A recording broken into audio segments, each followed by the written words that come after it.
Coming up today here on the Raiders Report, everything that you need to know from Raiders training camp practice today. And one of those things, we got some good news on Jamal Adams. And Thornton Jr. continues to show people that this is a name that everybody needs to remember. Now, the Silver and Black, they signed 5 players yesterday, and I'll get into all the news and notes from practice today. But first, I just want to be able to keep you guys up to date, even if it's minor things like jersey numbers. Jamal Adams, number 33. J.T. Woods, number 40. Atonio Mafi, number 56. Phillip Dorsett, 13. Seth Williams, number 83. At the end of the day, my job is going to be to keep you up to date on all things going on around the Silver and Black. So if you're looking for Raiders training camp news, hit that subscribe button and turn on those notifications. Let's go to the good news around Jamal Adams. Raiders GM John Spytek said today that they plan on putting him near the line of scrimmage, and the Raiders are going to use Jamal Adams as a box safety, not a free safety. I'll be real with you. I never anticipated that the Raiders are going to use him as a free safety. And when the Silver and Black went out and signed Adams, I really thought that the only way that you could potentially use him is to put him in the box, put him up near the line of scrimmage. You don't want Jamal Adams dropping back into coverage. You want him up near the line, stopping the run, because that's where he's at his best, being a run defender. I know for maybe Raiders fans, some of you might think of the old Jamal Adams back in the Seattle days, back in his New York Jets days. I think, though, that you also have to consider over the past 2 seasons, he has really struggled in the coverage area. So I am very happy, and I think that it is very good news that the Raiders know the type of player that they have, because I was worried that the Silver and Black were going to put Adams back at a free safety, because that's still an area that I know that there's some concern in. But you can look at the numbers from 2024, a 35.2 overall PFF grade, the coverage grade of 50.7 overall. Adams is a good athlete when he is healthy, but he has never been somebody that is reliable to drop back into coverage. So I know I'm not the only one today talking about Adams being put at box, and I know for a fact that there's going to be a lot of people that are excited about it, because it just tells me that we are using our players the way that we should use them. He's still got to compete. He's still got to earn that roster spot. But using him as a box safety is the only way that you should be using Jamal Adams. And if you agree with that statement, I want you to hit that like button on this video, because, yeah, I get it. The other 4 players that the Silver and Black signed yesterday, they don't have the name value. And quite frankly, there's a chance that none of those guys end up making this roster. But I went home last night, and I sat down, and I thought to myself, all right, Mitch, you keep saying you believe in John Spytek, you believe in Pete Carroll. They made this move for a reason. So I'm going to sit back and go, all right, Pete, all right, John, I'm going to trust the process here, and I'm going to believe in you. But I do think one of the reasons why the Raiders ended up getting this deal done is I think Pete Carroll's hoping that they get the 2020 version out of Jamal. That was the best year that Adams had with Pete Carroll with the Seattle Seahawks. Look at these numbers up on screen. 83 tackles in 12 games, 9.5 sacks, 11 tackles for loss, 14 quarterback hits. The overall PFF grade is not great, 64.2. The coverage grade is not great at 53.1. But if you use him as an athlete, if you allow him to get after the quarterback, if you put him up near the box, use him as a box safety, Patrick Graham has also done a phenomenal job throughout his career of getting the most out of these type of players. I'm going to throw out a name like Jabril Peppers. I do think Peppers is the better coverage safety, but he was a good athlete, and he put him up near the line of scrimmage back in his New York Giants days. The fact that Jamal can be a good run defender if he is healthy, I just think that it is good news to know that the Raiders are going to use him in the right way. So I got to ask this question. Give me a yes. Give me a no. It's going to be the pinned comment here on today's show, because I would say the number one thing that we were looking for at training camp today, not including like all the big name guys, was what does Jamal Adams look like in a Raiders jersey? What does he look like out on that football field? Is he going to make the 53-man roster? My answer is going to be coming up right here after this YouTube ad break. I'm still going to sit up here and say no, I do not anticipate Adams to make this squad if he can stay healthy. And I'll tell you this, he posted a video on social media, I think it was like 6 days ago. He looks pretty freaking good in that video. I'll be very transparent. I was impressed from what I saw. But if he can stay healthy, he's got a chance. But the reason why I'm going to sit up here and say no, it's not because that I don't think that he can be a good player. I know that he can be a good player, especially if he hops into that time machine and looks the way that he did back in 2020. but he hasn't looked good since 2020. And it's because he's been banged up. Hell, he's missed 36 games the last 3 seasons. So I want to be very clear. The reason why I don't think that Jamal Adams is going to make this squad is because I don't trust that he's going to be able to stay healthy even in the offseason. Let's go to some other news that happened today. Christian Wilkins did not practice today. I don't think that anybody is surprised by this. He is still on the PUP list, and I feel like I have to say this again because I know I've said it a few times. If this would have been the regular season, Wilkins would not count against the 91-man roster. It's 91 because of Laki Tassi. But because this is the offseason, and we are at the current spot that we are for training camp, he does still count against the Raiders roster. Another player that did not practice today, Thayer Munford. We know why. We know why Wilkins ended up missing. He's on the PUP list with the Jones fracture. Thayer Munford did not practice today, and I have no idea why. It has been listed as an undisclosed miss. This is a bit of a head-scratcher to me, and when I saw that Munford did not practice today, the first thing that I initially thought of was, all right, is that the reason why the Raiders went out and got Atonio Mafi, somebody that Chip Kelly knows, somebody that has some of that offensive guard potential, somebody who's a big-body guy, very similar to Thayer Munford? But I'll be real with you. I was a little bit confused overall of why the Las Vegas Raiders brought in a guy like Mafi, and it's maybe because there's something going on with Thayer Munford.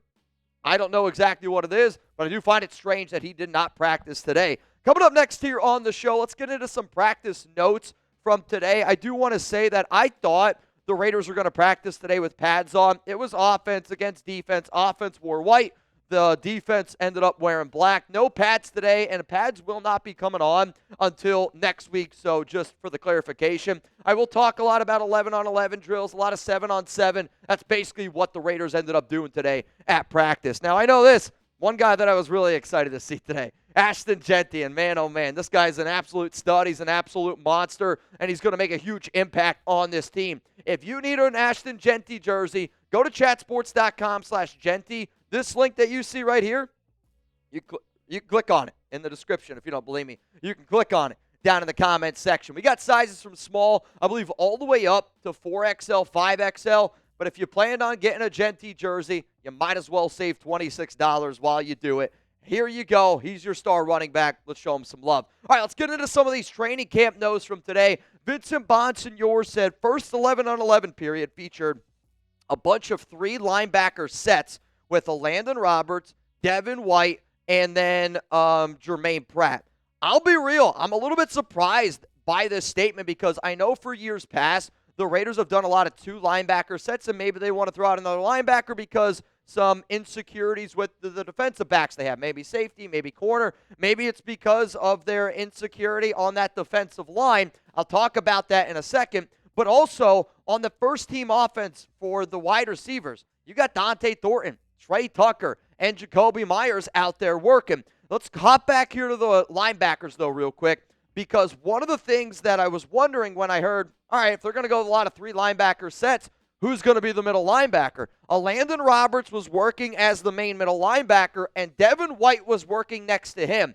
So where exactly was Germaine Pratt playing? He was still playing linebacker, but they also had him working near the defensive line and almost putting him at edge a little bit. We saw last season the Raiders do a lot of these 5-man defensive fronts, and I wonder if one of the ways that they're preparing for potentially being without Christian Wilkins is, all right, we're going to put Germaine Pratt up on the line of scrimmage, play a Bruce Irvin type of role, and allow him to make that decision of, A, you're going to play near the line of scrimmage, or B, you're going to drop back into be a linebacker. I think it's an interesting way that the Raiders can be a versatile defense with either a 5-2 front or a 4-3 front, and it's kind of up to Germaine Pratt to decide that. So I thought that that was a pretty interesting thing that the Raiders did today. One player that I heard that had a great day at practice, Tyree Wilson, one of the players that I was talking to, I should say one of the agents I was talking to, told me that Tyree looked really strong today. He looked like he was happy out there. He looked like he was healthy, and he looked like he was hungry. I want to see the hungry Tyree Wilson continue to develop because that's how this team is going to take that next step. Another player that really impressed today was tight end Ian Thomas, and from the drills, the only passing touchdown from Geno Smith today was caught by Thomas. And I think what he is showing is, yeah, I might not be Brock Bowers. Yeah, I might not be Michael Mayer, but I'm a damn good tight end number 3, and he's a reliable guy because you can use him in the passing game. You can use him as a good blocker. He's willing to do whatever it takes, but he looks like right now he is locked in as the Raiders tight end number 3. Ashton Jeanty, I had a few Raiders fans that were at practice today, and I texted a few people, and I go, so what does Ashton Jeanty look like? One person told me, quote, his legs look like they're going to pop out of his shorts just because like they're so muscular. And he's a big dude. He's a short, compact guy. He's 5'8", 210 pounds. He's built like a brick shit house is what my dad used to say. But when you talk about greatness, when you talk about taking a running back at number 6, Ashton Jeanty might not Ashton Jeanty worried some people. Pete Carroll yesterday said something along the lines of like, we're going to have to figure out ways, or like we're going to try to find ways to get Ashton Jeanty involved. You drafted him at number 6 overall. That's me telling him that he better be a freaking workhorse. But from what I understood, he flashed his greatness today, and a few of the Raiders players even talked about it. He's a complete running back. He's a do-it-all guy. I can't wait to see him in actual action. Let's go back here again to what Vincent Bonsignore had to say about the first-team offense with the personnel at wide receiver. Dante Thornton Jr., Tre Tucker, Jakobi Meyers at wide receiver, and they worked in predominantly 11 personnel. 11 personnel is 3 wide receivers, 1 tight end. So Brock Bowers is going to be working in at tight end. Then Ashton Jeanty is going to be lining up at running back. That's the personnel. A lot of times we hear 12 personnel. That's 2 tight ends. But if this is what they've been working on today, I think that is very, very noteworthy. Maybe even more noteworthy. In the second 11-on-11 period, it was Jack Bech, Jakobi Meyers, and Dante Thornton Jr. Now, originally I wondered, well, if Tre Tucker and Jakobi Meyers are going to be speaking to the media, maybe that's one of the reasons why Tucker wasn't out there. No, it's not going to have anything to do with it. But the fact that Dante Thornton Jr. worked over Jack Bech the first time and then worked over Tre Tucker, I'm not going to lie to you. It's making me wonder if he's the wide receiver too. And right before I started doing this show, I texted Dante's agent, and I said, hey, man, I heard that he had a great day at practice. And all he said was, he's the one.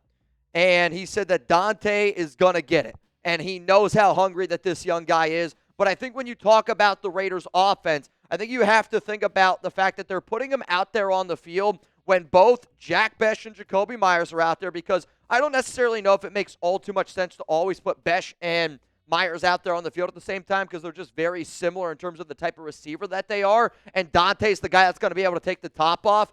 But if he's the player that they're putting out there to continuously take the top off of a defense, I think it's going to help Jeanty. I think it's going to help Geno. I think it's going to help this entire Raiders offense. But everybody give a round of applause, because I think we got a real one here with number 10. So you know what? Let's ask this question, because the hype train's going.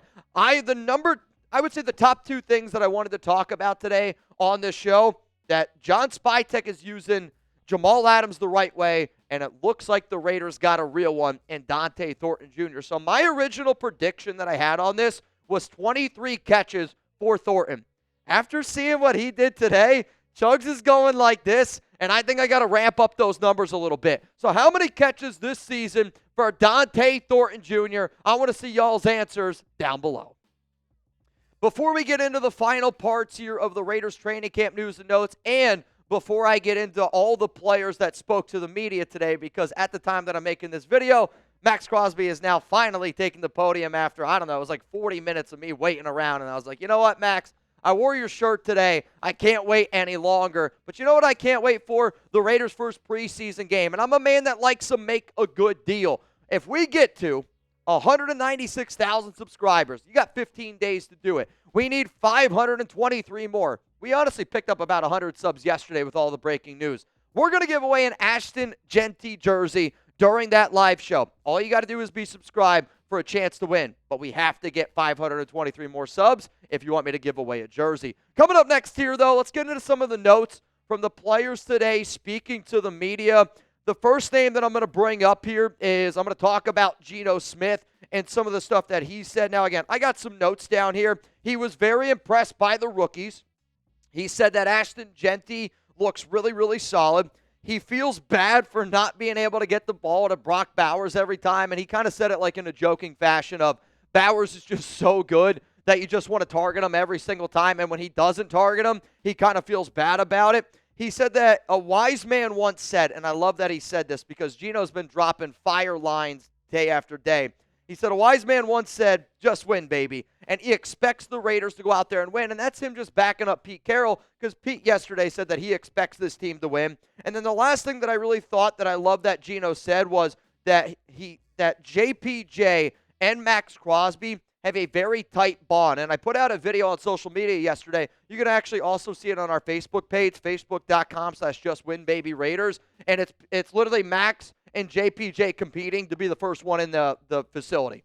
I love that type of shit. Let's go to what Max Crosby had to say. He is still talking to the media at this current juncture, and just some of the notes that I'm seeing right now. Loves what Malcolm Coots is bringing to the table, a great comp piece overall. He said that John Olalu is a special talent, and he's going to be a hell of a player out there. Talked about Jamal Adams and just how dynamic of a player that he is, and how he's kind of like making fun that LSU, there's like a little bit of a rivalry, I guess, here with Mad Max. But overall, Max is saying that he feels like this process has been smooth.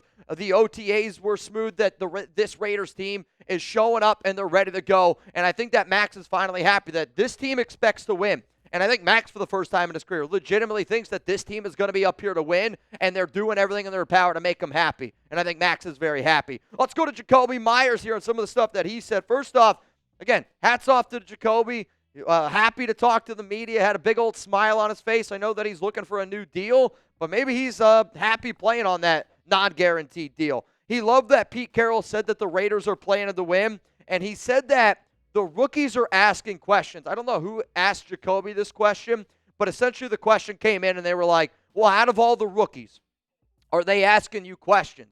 And Jakobi said, yeah, they're asking me questions, but I'm also asking them questions. And I think it just shows the leadership that Jakobi has. I think it also just shows that these young rookies that we have, they're thirsty for knowledge. And the fact that they're thirsty for knowledge with this coaching staff, I think is a really good sign. Let's go to what Jeremy Chin had to say. He said that he was really excited about working with Jamal Adams, overall respects his game. He said that Ashton Jeanty is a physical runner, and he can't wait to see what he looks like in pads. Good relationship with Germaine Pratt, apparently that they used to train together or are training together, at least this offseason in Charlotte. And he also said that Gino sometimes frustrates him because he'll do everything right, and the defense does everything correct, but Gino just puts a ball in a spot, and you just can't do anything about it. Last player to talk about here is going to be Tre Tucker, and I love that Tre keeps calling Gino a dog, and he called him a dog yet again today. And I think for the first time in Tre's career, I think he realizes that they have a quarterback that really fits what his skill set is really well, and that's being able to go down there and stretch the field. Said that he's really impressed by Gino's ability to throw it all over the field, and he anticipates this offense to be a very high explosive offense because of what Chip Kelly does. Chip Kelly, Geno Smith, they are a perfect match together, and I do think Tre Tucker is going to benefit from that very, very much. Now, I appreciate each and every one of y'all for making it this far on today's show. Reminder, training camp news every single day going to be coming at you, and I'm going to be live tomorrow. Raiders versus Chiefs, Madden simulation. Winner wins the AFC West.